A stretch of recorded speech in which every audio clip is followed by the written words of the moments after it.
এই জন্য নবী করিম সাল্লাল্লাহু আলাইহি সাল্লাম বেশ কিছু পন্থা শিখিয়ে দিয়েছেন, যার মাধ্যমে শয়তান যে চির দুশ্মন তাকে দমন করতে পারবেন, তার অনিষ্ট থেকে আত্মরক্ষা করতে পারবেন, বেঁচে থাকতে পারবেন। প্রথম পয়েন্ট তা হচ্ছে শয়তানকে কোনো রকমের চান্স না দেওয়া, কোনো সুযোগ দেবেন না, সুযোগই দেবেন না। যে আপনার দুশ্মন সে আপনার ধারে কাছে আসার সুযোগ পাবে, তাহলেই তো ক্ষতি করবে। ধরেন কোনো ব্যক্তি আছে যে আপনার জানের জন্য হুমকি, ধন সম্পদের জন্য হুমকি, চোর ডাকাত, তো চোর ডাকাতকে বাড়ির কাছেও আসতে দেবেন না, হ্যাঁ, আপনার ধারে কাছে আসতে দেবেন না, না আপনার বাড়িতে ঢুকতে পারবে না, বাড়ির কাছে আসতে পারবে, অথবা বাইরে গেলে আপনার কাছে ধারে কাছে আসতে পারবে, তাহলে আপনার কী করে ক্ষতি করবে? ঠিক ওই রকম শয়তানকে কোনো রকমের সুযোগই দিতে হবে না যে আপনার ক্ষতি করতে পারে।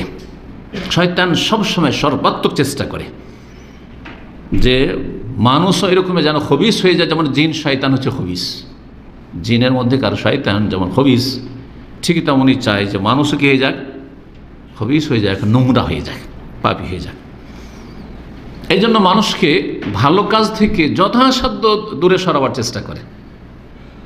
আপনি যখনই জিন শয়তান যেই সময়গুলিতে মুহূর্তগুলিতে চান্স নেই আপনাকে খবিস বানিয়ে দেওয়ার, একজন মানুষকে খারাপ পথে পরিচালিত করার, তখন তার সামনে দরজা বন্ধ করে দেবেন, কোনো চান্স দেবেন না। তার একটি হচ্ছে ফজরের সময় যখন ঘুম ভাঙতে যাচ্ছে সেই সময় এই মর্মে নবী করিম সাল্লাল্লাহু আলাইহি ওয়াসাল্লামের সহিহ বুখারীর হাদিস রয়েছে 1074 নম্বর হাদিস, খুব গুরুত্বপূর্ণ হাদিস।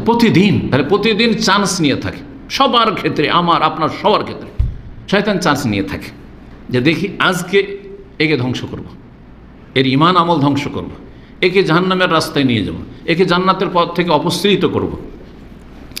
হাদিসে কি রয়েছে? নবী সাল্লাল্লাহু আলাইহি ওয়াসাল্লাম বলছেন, ইয়াকিদু শায়তানু আলা কাফিয়াতি রাসি আহাদিকুম ইযা হুয়া নামা সালাসা ওয়াকাত। শয়তান গিরা লাগায়, গ্রন্থি বাঁধে।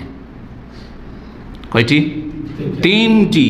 কোন জায়গায়? বলছে আলা কাফিয়াতি রাসি আহাদিকুম, তোমাদের মাথার পেছন দিকে, কাফিয়ায় এই যে মাথার নিম্ন ভাগে যে গর্দন রয়েছে, গর্দনের পেছন দিকটাই, এটাকে কাফিয়া বলা, যেখানে মাথার চুল শেষ হচ্ছে আর তারপরে যে নরম অংশটুকু, এখানে গিরা লাগায়।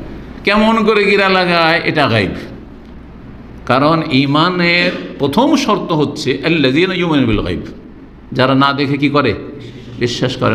না দেখে সেই কথা বিশ্বাস করে নেবেন না ওহীর কথা বিশ্বাস করবেন? ওহীর কথা, আল্লাহর কথা, সেটা আল্লাহ রাব্বুল স্বয়ং কোরআনে কারীমে বলেছেন, অথবা রাসূলুল্লাহ সাল্লাল্লাহু আলাইহি সাল্লামকে আল্লাহ বলার জন্য তার কাছে জিবরাইল মারফত ওহী করেছেন, যেটা কোরআনে নেই কিন্তু হাদিসের ওহী। তো এই হাদিসের ওহীতে আছে যে 3টি গিরা লাগায় মাথায়। এযা হুয়া নামা, যখন মানুষ ঘুমিয়ে যায় তখন, সালাসা ওয়াকাত, 3টি গিরা, ইয়াদরিবু কুল্লা উকদাতিন, প্রত্যেকটা যে গিরা লাগায়, গিরা বাঁধে, ওতে কি করে? একটা মন্ত্র করে, আলাইকা লাইলুন তাওয়িল, আলাইকা লাইলুন তাওয়িল, তোমার রাত এখনো আছে, এখনো ভোর হয়নি, এখনো ঘুম পুরা হয়নি, আজকাল ছোট রাতে বড় ঈমানের পরীক্ষা। আমি দেখি শীতকালে মসজিদে অনেক লোক থাকছে, আমি যে মসজিদে ফজর সালাত আদায় করি, শীতকালে কমপক্ষে 3 লাইন থাকতো। করোনা জায়গা নয়, করোনাতে তো দূরে দূরে দাঁড়াইতো, সেইটা সে যখন দাঁড়াইতো 2 লাইন, কমপক্ষে 2.5 লাইন। এখন 1 লাইন হওয়ার পরে তারপরে মসবুকে 2-1 জন লাগে। আমি চিন্তা করি, ওই মসজিদই তো সালাত আদায় করছি, কিন্তু রাত দাম্মামের এই গ্রীষ্মকালে এত ছোট হয়ে যায়, আরও ছোট হবে, হ্যাঁ, আর এটাতে আজান হয়ে যাবে। ঈমানের বড় পরীক্ষা যে 12টায় শুইল, কারণ মানুষের বদ অভ্যাস হয়ে গেছে, ডিউটি শেষ হয় তার 12টার আগে ঘুমাবে না। অধিকাংশ লোক রাতে কাজকাম করে, যার ফলে ঘুমাবার সুযোগই পায় না, ও ঘুমায় 12টায় ঘুমায়, খাওয়া দাওয়া করতে করতে 12টা, কারো 1টা-2টো হয়ে যায়। ঈমানের বড় পরীক্ষা। জি। আর শয়তান তো মন্ত্র পাঠ করতে আছে আর গিরা লাগাইতে আছে। শয়তান আলাইকা লাইলুন তাওয়িল, লম্বা রাত আছে, ফারকুদ, ঘুমাও, সব এখনো অসুবিধা নেই, ফাইন।